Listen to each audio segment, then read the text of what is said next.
no? Lagay ko ng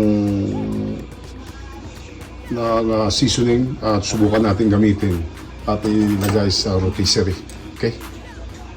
Rotisserie na oven na portable, okay? Next. Yun. See you in an hour or two. Rotisserie chicken.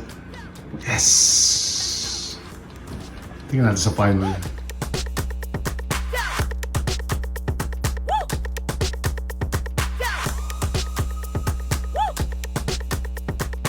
So, there you go. Sa chefman natin na rotisserie.